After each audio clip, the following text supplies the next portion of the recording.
நமச்சிவாய வாழ்க. எல்லா உயிர்களும் இன்புற்று வாழ்க. நாம் நேற்றைய பதிவிலே சிவாலயங்களை பற்றி சிந்தித்தோம். ஏன் சிவாலயங்களை மட்டும் இங்கே சிந்திக்கின்றோம் என்றால், மற்ற எல்லா இடங்களிலும் சாமி, வாகனம், கொடிமரம், பலிபீடம் மட்டும் இருந்தால் அதற்கு திருக்கோயில் என்று பெயர்.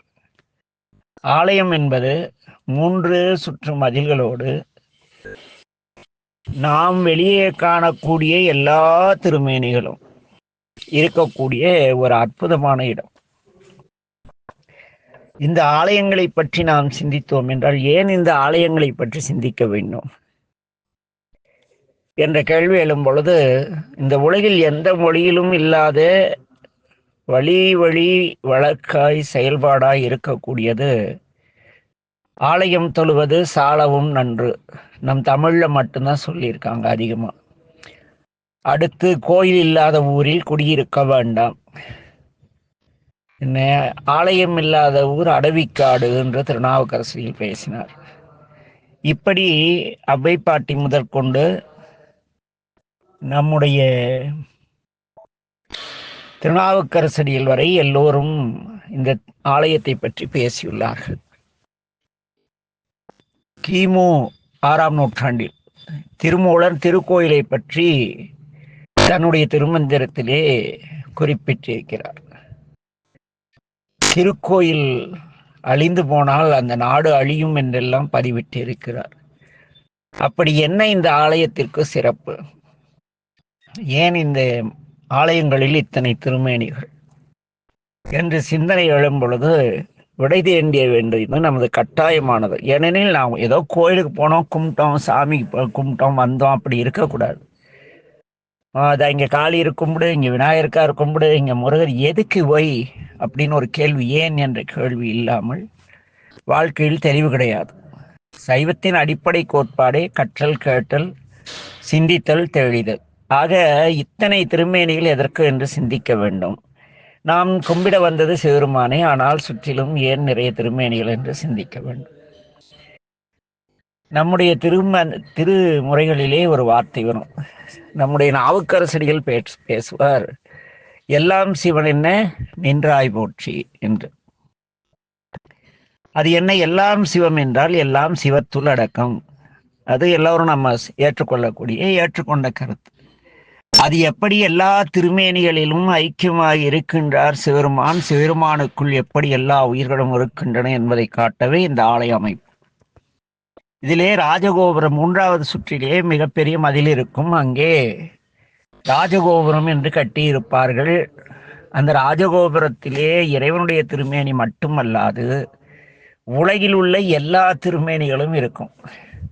ஆடு, மாடு, மான், மயில், அப்புறம் மனிதர்கள், அரசர்கள், பிச்சைக்காரர்கள், துறவிகள், திருமால், பிரம்மா, சக்தி, இப்படி பல்வேறுபட்ட திருமேனிகள் ஆலய ராஜகோபுரத்திலே இருக்கும். மரம், செடி, கொடி நிறைய இருக்கும். அதற்கு காரணம் என்னவெனில், இந்த உலகம் முழுக்க உலகில் உள்ள அனைத்து ஜீவராசிகளும் இறைவனுடைய திருவடியில் பயணிக்கின்றன என்ற பொருளிலே அந்த ராஜகோபுரத்துக்கு திருவடி என்று பெயர். ஆலய அமைப்பிலே ராஜகோபுரத்திற்கு திருவடி என்று பெயர்.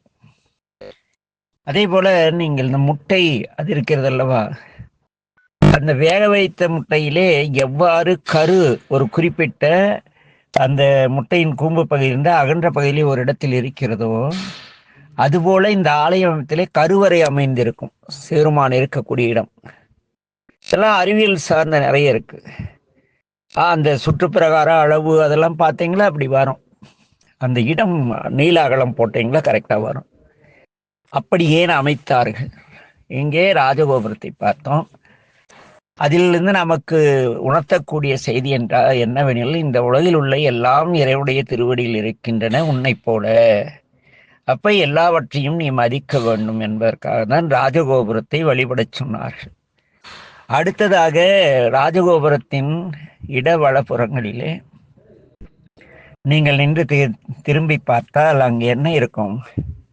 சிவசூரியன், சிவசந்திரன்னு 2 திருமேனி இருக்கும். ஒரு சிறு கோயில் இருக்கும், இல்லை சாமி வச்சிருப்பாங்க. அதற்கு காரணம் என்னவெனில், இந்த உலகம் பகலிலே சூரியனாலும் இரவினால் சந்திரனாலும் ஒளி பெறுகிறது என்று நாம் உணர்த்த, இந்த சூரியனாகவும் சந்திரனமாகவும் இறைவன் இருக்கிறார். அந்த நின்ற திருத்தாண்டகத்திலே வரும் சந்திரனாய் சூரியனாகின்னு வரும், ஞாயிறாய் சூரியனாகி, எப்படி ஞாயிறாய் திங்களாகின்னு வரும். ஆக அங்கே அந்த சிவசூரியன்.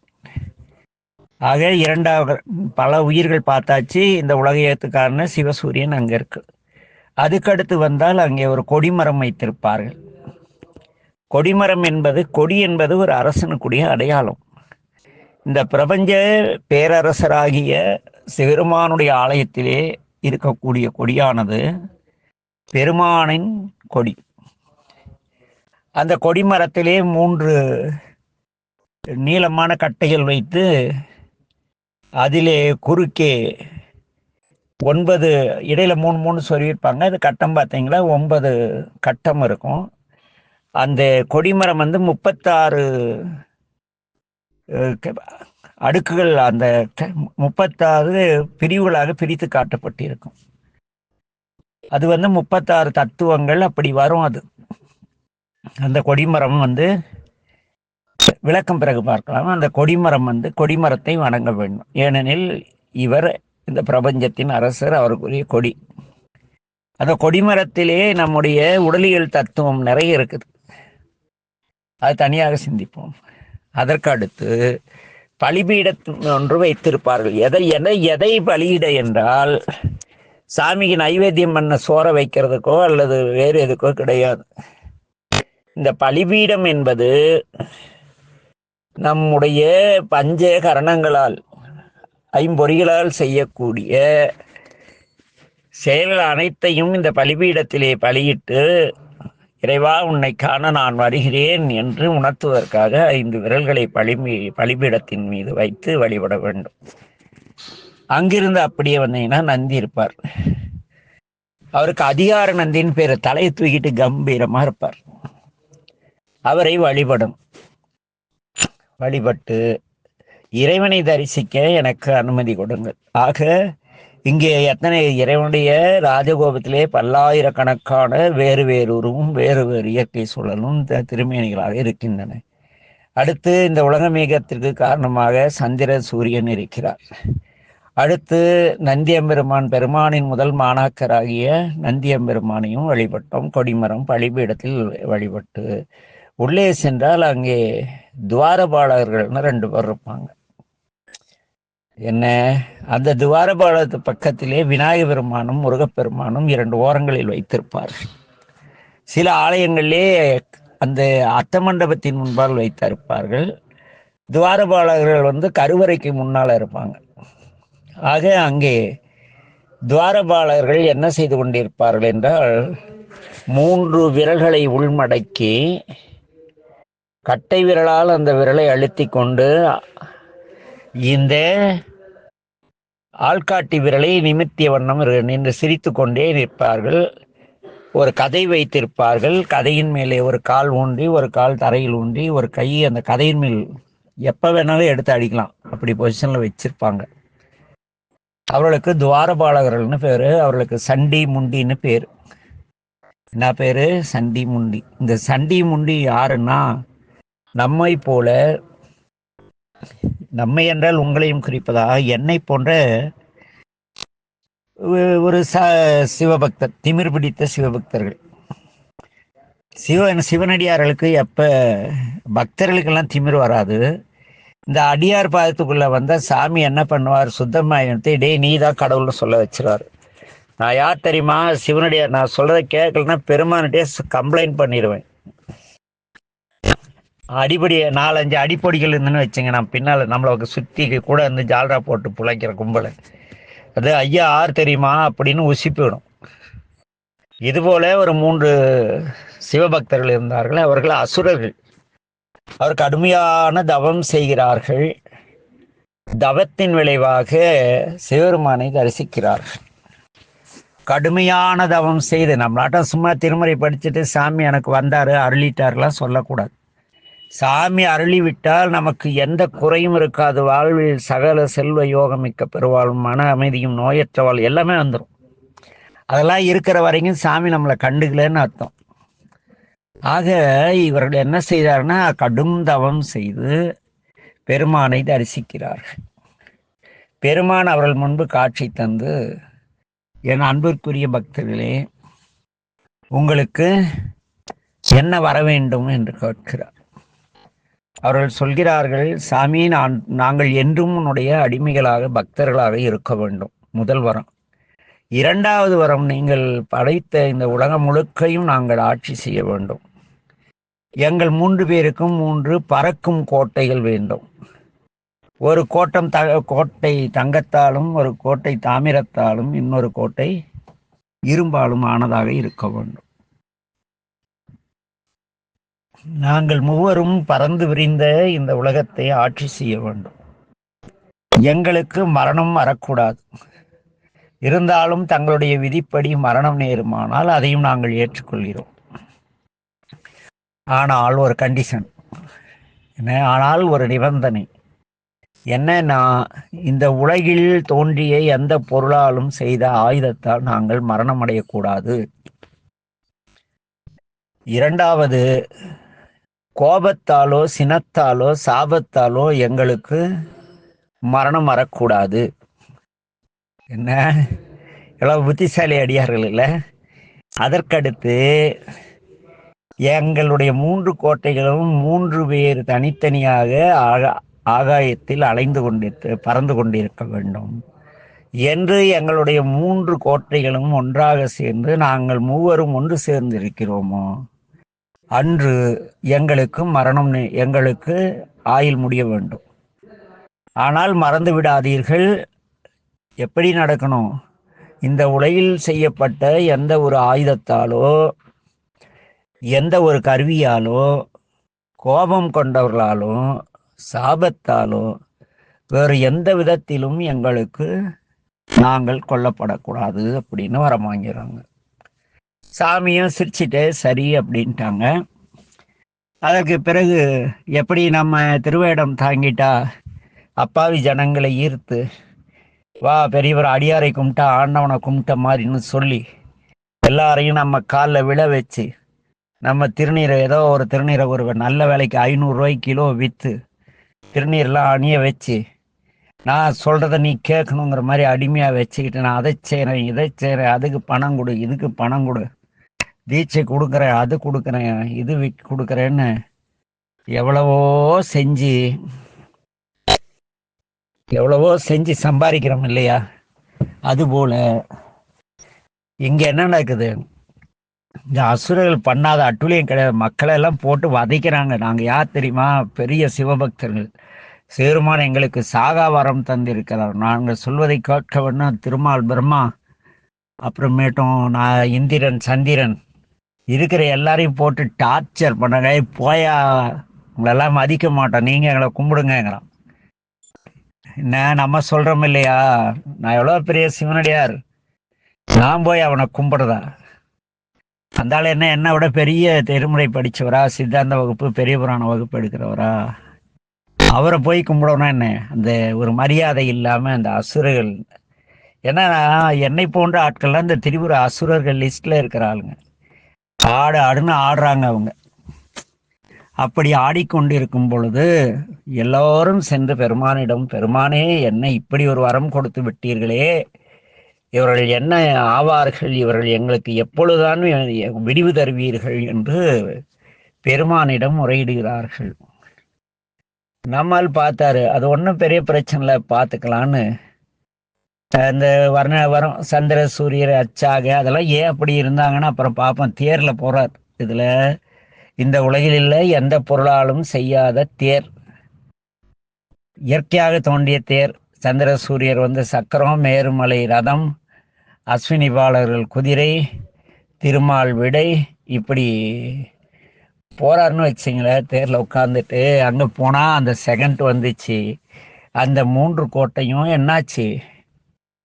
சேருது. 3 பேரும் ஒன்றா இருக்காங்க. சிவருமானை பார்க்குறாங்க. சாமி அவரை பார்த்து ஒரு சிரிப்பை சிரித்தாராம். என்ன, சிரித்த உடனே என்ன ஆயிடுச்சு, அந்த 3 பேர் கதையும் முடிஞ்சு போச்சு. எந்த ஆயுதமும் இல்லை. இந்த ஆள் சிரிச்சாவே ஆபத்து போல இருக்கு, நம் வினைகள் மாய்ந்து விடும். இந்த பெருமான் நம்மை பார்த்து சிரித்தாலே வினை மாய்ந்து விடும் என்றால், திருவுர அவசரர்கள் நம் போன்ற அடியார்கள் அவர்கள். ஏனெனில் நீங்கள் திருமேனியிடம் அணிந்து சிவனை வழிபட்டு சிவருமானை தரிசித்ததாக எண்ணம் வந்தாலேயே நமக்குள் ஒரு ஆணவம் வந்துவிடும். நான் பெரியவன், நான் சிவனடியார் என்ற அந்த தருக்கு இருக்கக்கூடாது. அப்புறம் இங்க கதைக்கு போவோம். இவங்கெல்லாம் நமக்கு வாழ்ந்து காட்டிய வாழ்வியல் சான்றுகள். திருவேடம் தாங்கினால் எவ்வாறு வாழக்கூடாது என்று வாழ்ந்து காட்டியவர்கள். அப்புறம் பெருமான் அவங்க 3 பேரும் திடீர்னு காணோம், கோட்டையை காணோம், ஆலையும் காணோம். கடைசியில பார்த்தா தேவர்கள் பூமாரி பொழிதாங்க. இந்த 3 பேரும் வந்து சாமி திருவடி கீழ் வணங்கி நிற்கிறாங்க. பெருமான் அவங்க பார்க்குறாரு. பார்த்துட்டு அந்த தங்க கோட்டையில் இருந்தான் அந்த தங்கமான நல்ல மனுஷன் இருந்தால அவன் கொஞ்சம் யோகியனாட்டு இருக்கு. கம்மியாக காசு வாங்கியிருப்பாருன்னு நினைக்கிறேன். கம்மியாக உதைச்சிருப்பார், மக்களை வருத்தி இருப்பார். அவருக்கு இவர் நடனம் ஆடும் பொழுது மணிமுழா முழக்க அருள் செய்கிறார். முழவுன்னு இசைக்கருவி.